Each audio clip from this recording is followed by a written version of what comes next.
What's up, everybody? It's your boy Hopo here. Hope you're having a beautiful day today. Today, I'm here to bring you another National Pokeball League interview with Season 4 and Season 3 champion, Trev.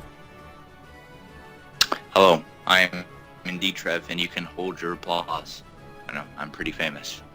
Yeah, very famous for hacking people out and, well, just being a god. Isn't that true? Yeah. Hacking people out is indeed my favorite pastime. And I guess being a god is also. So, Yeah. yeah. So, having two champions under your belt, how do you feel going into the season? Well, you know, I always try to go into the season confident. Obviously, I have a pretty murderous first 4 weeks, include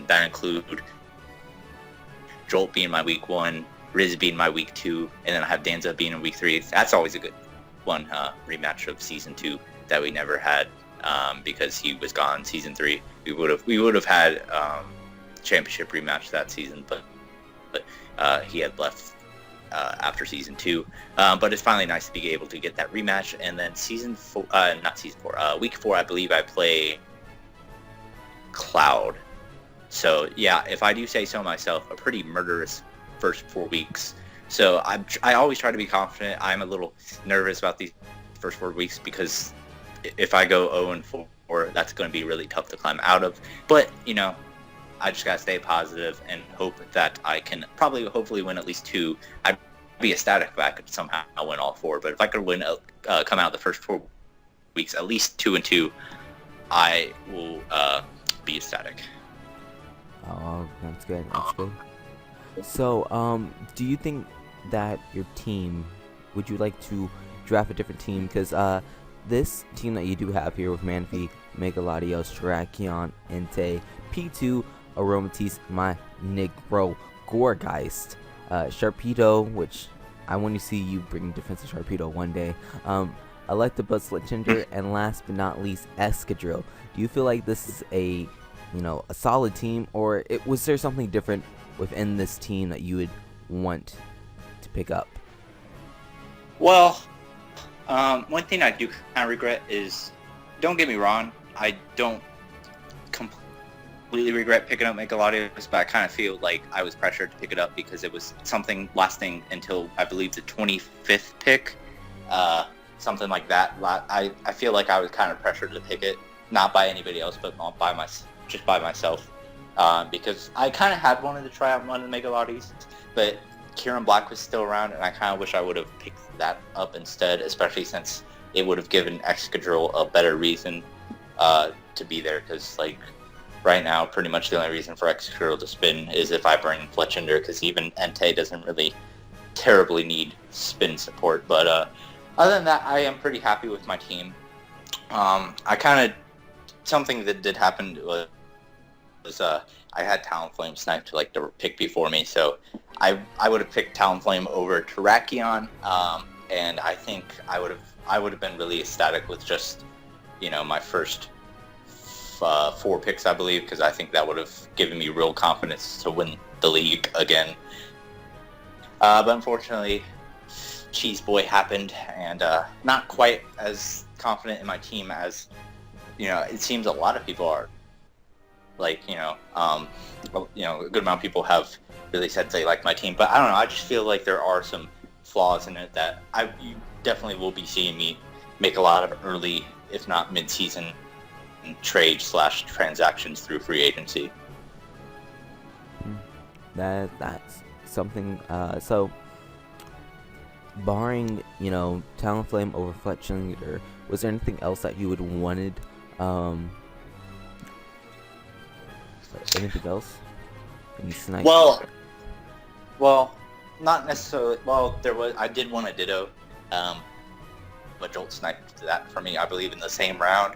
Wasn't quite the pick before. I think it was like 7 or 8 picks before, so it didn't hurt quite as much. But I probably would have ended up dropping Ditto anyway after, a couple of weeks, so it wasn't that bad of a snipe.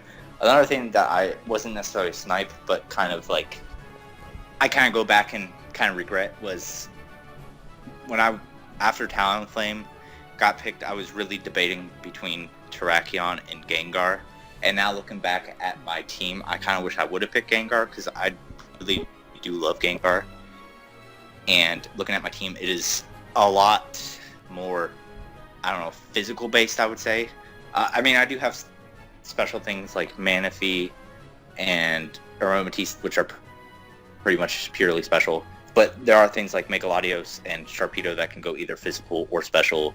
And then you have Terrakion, Fletchinder, Entei, which are pretty much always physical. I mean, you can go special Entei, but not exactly my forte. So I kind of wish I would have gone back and picked Gengar. Plus, I think Gengar would have been Terrakion is also kind of nice trade bait, but Gengar would have been possibly even bigger.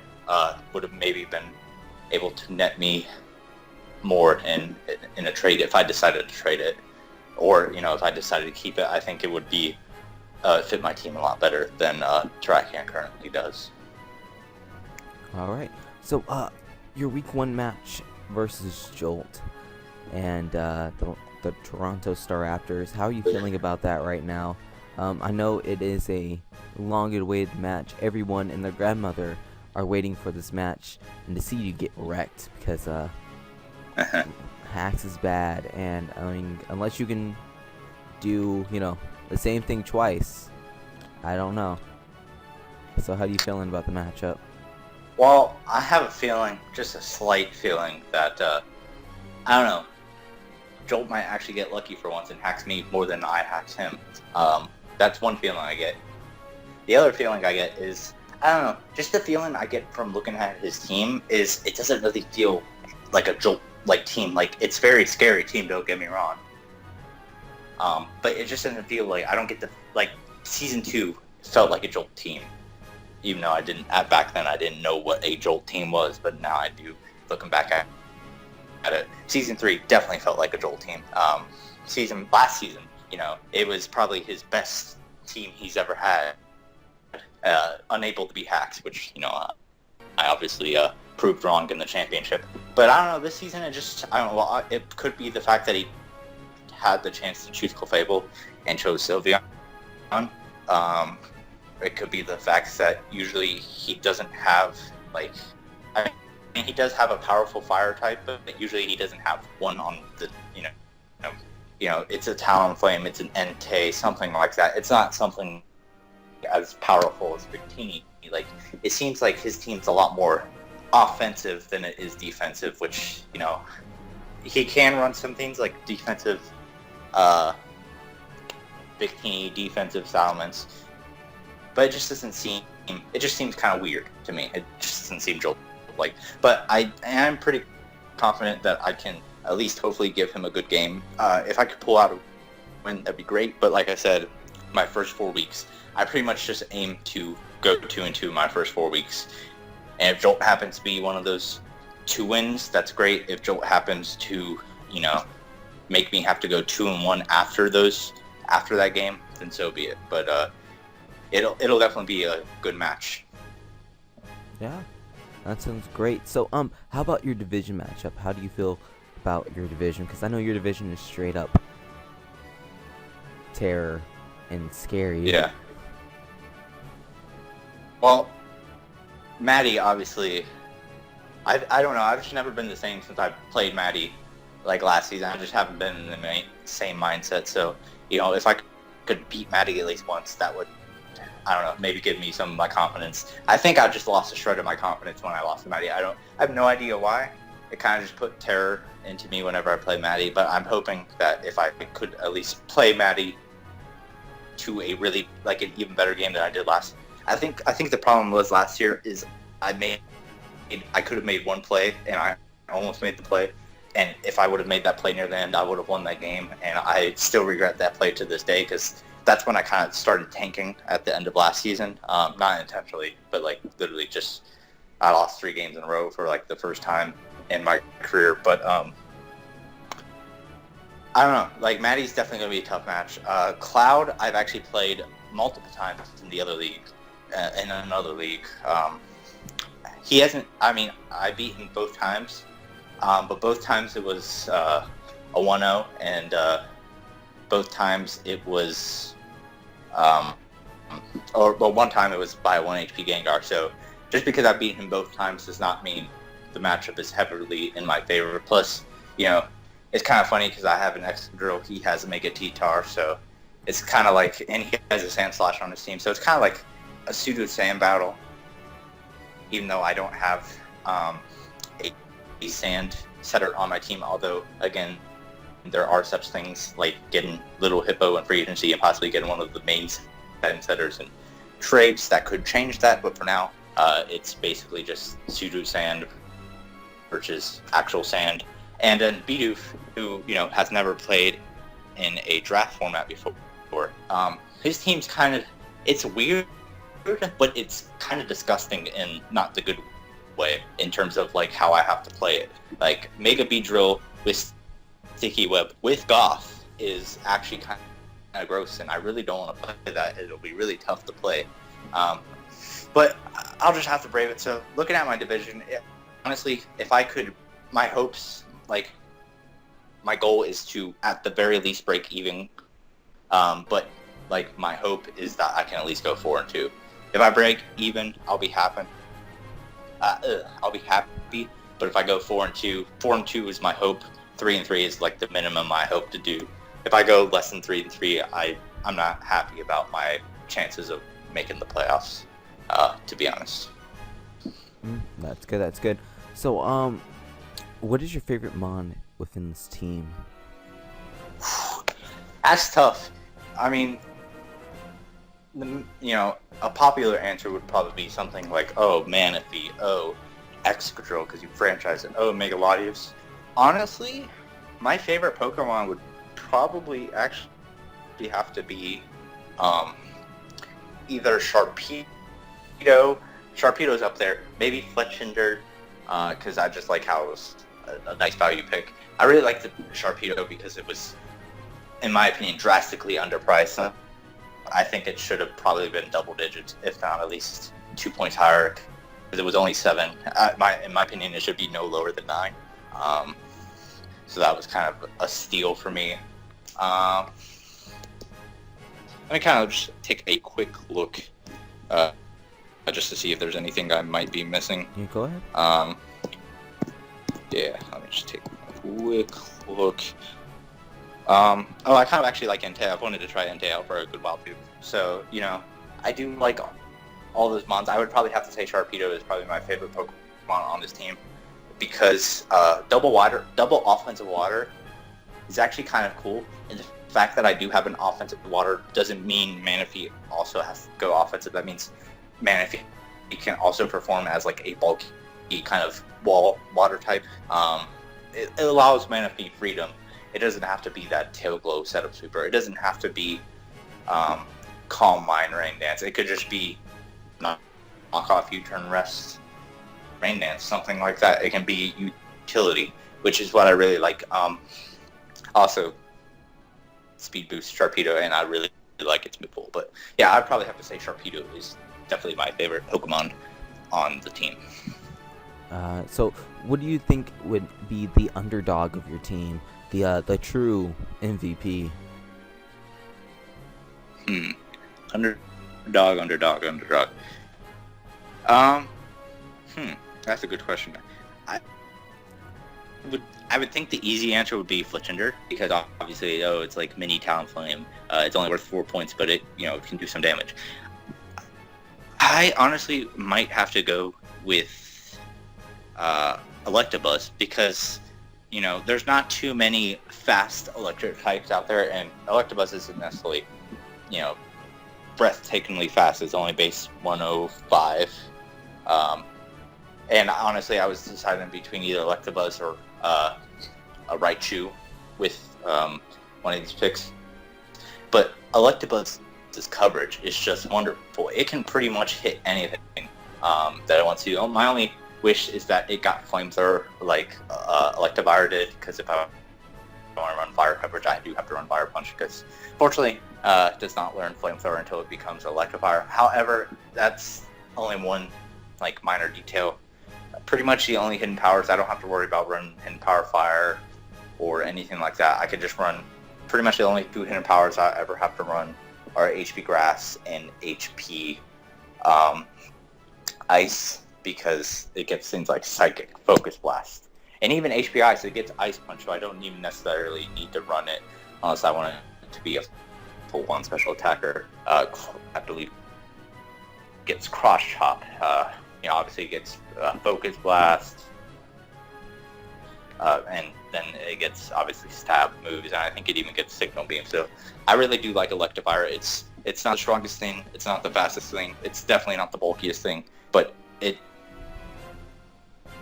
coverage is probably has the most coverage out of anything on my team, at least offensively. And I think if I brought it to a few games, I bet if I brought it to at least 3 games, I would say it would probably get at least 4 or 5 kills. Wow, very much confidence for that mon at least. So is there any words of wisdom that you would like to give to the other coaches, being new or not being new? Well, to the new coaches, I would say team building is a huge part of the format. Obviously, this is to the coaches that not only are new to the league, but new to the format in general. Like, maybe Bedoof's the only one that's completely new. I think there might be, top tier boy Sebastian is also a new one. I think those are the only 2 people that are actually completely new to the format, which is kind of neat because I believe they actually play week 1. So that's kind of neat that they actually play week 1, and they're the only 2 battlers that are completely new to the format, if I remember correctly. But team building is huge. It's a huge part. Your team building can win you any matchup, even your worst matchup. If you team build well, you can win that. Also, coming from me, Hacks is also really good at helping you win impossible matchups. Another thing, obviously you still have to play well in said matchups, but if you team build, and that doesn't necessarily mean you have to spend a lot of time. Like, there's been some teams that have been effective where I've spent 10 minutes on them, maybe 20, 30 minutes. And then there's some teams where there was one team last season I spent 12 hours on. Obviously real life comes into play, but if you team build well, whether it's 10 minutes, 15 minutes, an hour, 3 hours, 10 hours, team building is an integral part of the format. So, like, for me, I pretty much live and die by my team building. I can play well in the game, I can get some hacks in the game, but if my team building is, like, bad, pretty much I'm kind of screwed unless I get lucky, which, you've obviously seen in the playoffs last season. That is true. We all have seen that. So, last thing, Mr. Lucky and Bad. That is your title for most of the returning coaches have given you. How do you feel about that title, being lucky and bad at the same time? I don't think Lucky and Bad is the one they generally go by. If anything, even Jolt actually gave me the title of being lucky and good. He says it should be illegal that you're actually a competent player and lucky, because the whole thing is usually, obviously, if you're a good player, you don't get you get unlucky like Jolt and Togue, and if you're a bad player, you get all kinds of luck. But I kind of break. I'm not necessarily trying to brag about myself, saying I'm like this great player. I do think I'm one of the top players in the league right now, but that's mainly a lot through experience. But at the same time, the amount of luck I get, like, even bad players should be jealous of how lucky I get, and I'm nowhere close to being like near the bottom or even close to a bad player. So if people are calling me lucky and bad, I can't really debate them because I didn't play too well in the playoffs last season after my first round matchup. So if they only were judging me based off those 2 games, yes, I do look quite lucky and bad. But if you look at my entire career in the NPL, and if you look at some of the hacks I did get, I would say I'm more towards the spectrum of lucky and pretty confident. But yeah, that's just me. All right. So, Trev, where can we find you on the interwebs? Like, what do you mean by that? Interwebs? Like, what Like, if I like, where can you find me? what if I wanted to contact you, man? Like, Oh, okay. Yeah, I'm sorry. Well, obviously you can contact me through Skype. I'm also on Twitter a lot at Trev the King. Obviously, if somebody wants to write a YouTube comment on my channel, I can respond to that, and we can find another way. I also go on Discord sometimes, not really at all. I don't know why I said Discord, but Discord is the way of the future, as everybody says. So it's going to be better than Skype, everybody says. So might as well check on get Discord a little bit. But other than that, I kind of stay I don't really go stray on. I don't have like an Instagram. I don't have a Facebook. Nothing of that, or a Facebook that I have used in the last 5 years at least. But yeah, pretty much Twitter, Skype, YouTube, and Discord are the only 4 places you can really find me, interacting. all right. Well, that's going to conclude our interview for today. So thank you, Trev, for giving me your time and everything. Make sure to leave a like on this video for every defensive Sharpedo kill that's going to happen today. Okay. And then It only if it's Rough Skin plus Rocky Helmet kill. If it only dies to either of those. Yeah, it has to die from that. It can't die from a move. But until then, my name is Carney Hobo.